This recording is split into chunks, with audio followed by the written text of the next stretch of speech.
रमा सर्वे पर सभी का अभिनंदन और जय सिया राम। आज बहुत ही स्वर्णिम दिन रहा भारतवर्ष और भारतवर्ष के नागरिकों का। जी हाँ, राम मंदिर का शिलान्यास। जी, तो चलिए शुरू करते हैं रामलल्ला पर कुछ बातें। पिता के वचन निभाने, गुरुओं का स्नेह पाने निकल पड़े 14 साल, है सुंदर उनका नाम, वो है शबरी के राम। राक्षसों से बचाने वाले, सबको गले लगाने वाले, कंद मूंद खाने वाले, कपट रहित हैं जिनका नाम, वो है शबरी के राम। सुग्रीव को मित्र बनाने वाले, जटायु को हृदय से लगाने वाले, सुपर्णखा को लखन से मिलाने वाले, पावन है जिनका धाम, वो है शबरी के राम। बाली को सबक सिखाने वाले, खर दूषण को मार भगाने वाले, कीवट राज को गले लगाने वाले, पार उतराई का जिसने चुकाया है दाम, वो है शबरी के राम। विभीषण को उर में बसाने वाले, रावण जैसे पापी को स्वर्ग पहुंचाने वाले, बाली को मार सुग्रीव को सिंहासन में बिठाने वाले, मन से सुंदर तन से श्याम, वो है शबरी के राम। बानरों से मां सीता की खोज कराने वाले, सागर पार जाने वाले, हनुमान के प्रिय कहलाने वाले, नहीं थे कोई आम, वो है शबरी के राम। जूठा बेर खाने वाले, मर्यादा का पाठ पढ़ाने वाले, मां केकई के मान बढ़ाने वाले, मर्यादा पुरुषोत्तम को मेरा प्रणाम, वो है शबरी के राम। जी हाँ, किरण एवं आभा जैसे शब्दों के मूल में राम है। रा यानी आभा और म यानी मैं, मेरा, मेरे भीतर प्रकाश, मेरे हृदय में प्रकाश।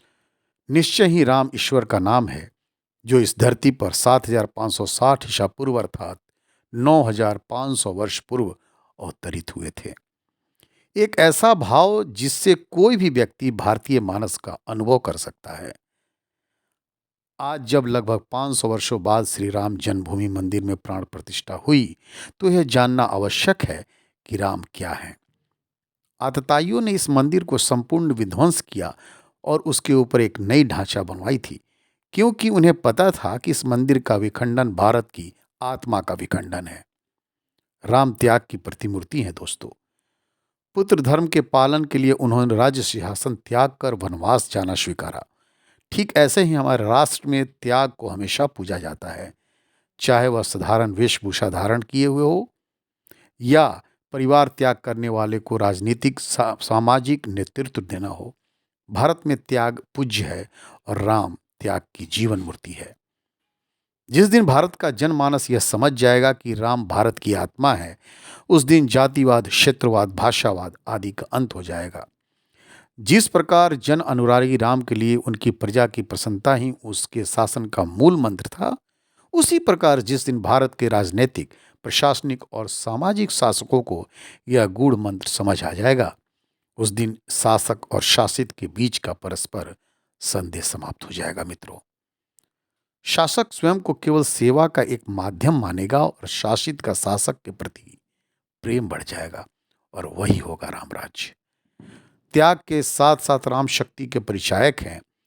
राम जो बाल्यकाल में ही अनेकानेक असुरों का वध करते हैं, शिव धनुष तोड़ते हैं, समुद्र जिनका क्रोध देकर त्राहिमाम करता है, या जो रावण जैसे कालजयी का वध करते हैं, ठीक वैसे ही शक्ति की भारत में पूजा होती रही है।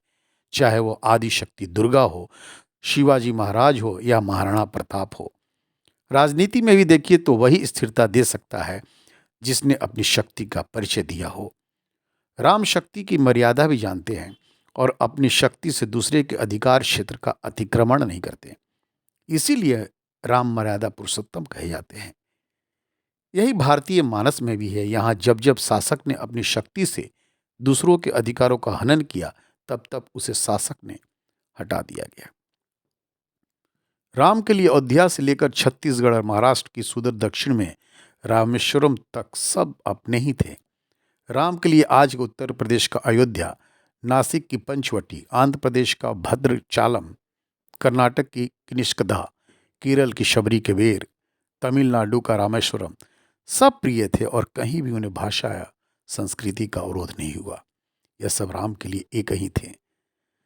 जिस प्रकार राम ने बलि और रावण का वध कर कनिष्कधा और लंका का राज स्वयं नहीं लिया, अपितु उसे एक सुग्रीव और विभीषण को सौंपा, उसी भाव को भारत की कूटनीति में प्राचीन काल से ही देखा जाता है। भारत साम्राज्यवादी नहीं रहा। हमारे पास क्षमता होते हुए भी हमने दूसरों का राष्ट्र छीनने या वहाँ की संस्कृति को नष्ट करने का कभी प्रयास नहीं किया मित्रों। राम ने अपने गुरुओं के आदर की परिपाटी का सदैव पालन किया, यहाँ तक कि अपने विवाह के लिए माँ सीता को स्वयंवर में जाने का निर्णय भी गुरु वशिष्ठ के निर्देश पर ही लिया था। इसी प्रकार के गुरु सम्मान के लाखों उदाहरण से भारत का इतिहास भरा हुआ है, चाहे वह शिवाजी के गुरु समर्थ रामदास हो, स्वामी विवेकानंद के गुरु ठाकुर रामकृष्ण हो या सिखों के नौ गुरु हो। इसलिए यदि भारत को जानना है तो पहले राम को जानना होगा मित्रों। यह दुर्भाग्य था कि भारत की ऐसी आत्मा श्री राम की सदियों तक उनके जन्म स्थान में भी स्थान नहीं दिला पाया। आज वह घड़ी आ गई, श्री राम को उनका यथोचित स्थान दिया गया। यह केवल सीमेंट और पत्थरों के एक मंदिर की बात नहीं है मित्रों, यह भारत के पुनर्जागरण का आरंभ है। जिस दिन भारत का जनमानस यह समझ जाएगा कि राम भारत की आत्मा है, उस दिन जातिवाद, क्षेत्रवाद, भाषावाद आदि का अंत हो जाएगा। जिस प्रकार जन अनुरागी राम के लिए उनकी प्रजा की प्रसन्नता है उसके शासक का मूल मंत्र था, उसी प्रकार जिस दिन भारत के राजनीतिक, प्रशासनिक और सामाजिक शासकों को यह गूढ़ मंत्र समझ आ जाएगा, उस दिन शासक और शासित के बीच का परस्पर संदेश समाप्त हो जाएगा मित्रों। शासक स्वयं को केवल सेवा का एक माध्यम मानेगा और शासित का शासक के प्रति प्रेम बढ़ जाएगा, और वही होगा हमारा रामराज्य। आज मैं कहूँगा ये दीन पर कि न भूतो न भविष्यति। हाँ मित्रों, रघुकुल रीत सदा चली आए, प्राण जाए पर वचन न जाए, प्राण जाए पर वचन न जाए। बहुत बहुत धन्यवाद।